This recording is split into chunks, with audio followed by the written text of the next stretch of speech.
Over 30 years, the chief of Togoru, a small community in Fiji, has seen sea levels rise and salt water encroach further and further inland, destroying crops and flooding homes. The top of 3 headstones are all that is now visible of the village's graveyards. The cemetery was on land, but now you see it in the sea. It's because of this climate change, so it's eroding, and now it's my great-great-grandfather is there.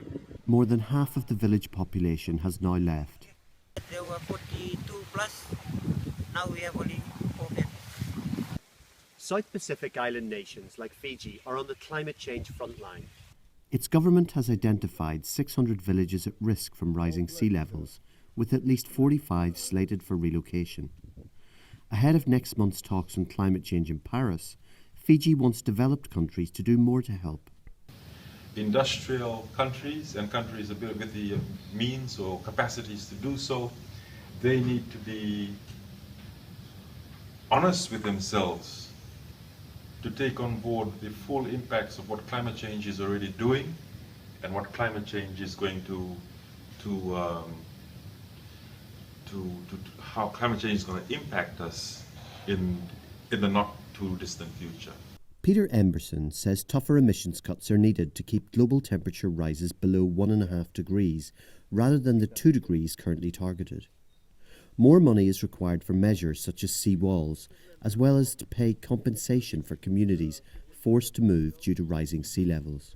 Countries need to recognize that the less ambition our mitigation is, the more we'll need to adapt into the future. So if we fail to act now, commensurate with the science, then the whole world will be paying a greater price. VANUATU, a small village near the Rewa River on Fiji's biggest island, over recent years has become prone to flooding during high tides and heavy rainfall.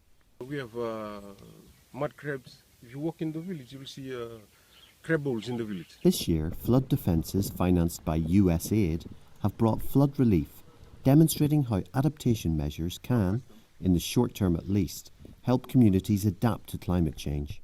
Now we have Estonia. That's one good thing.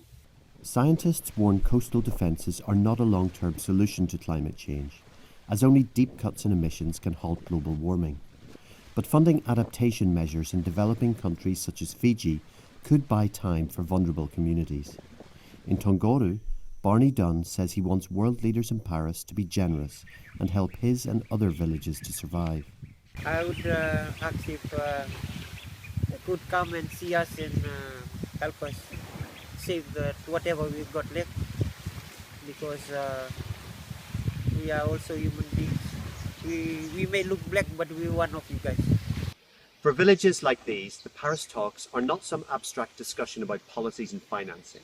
They're a matter of their future survival. Jamie Smyth, Financial Times, Fiji.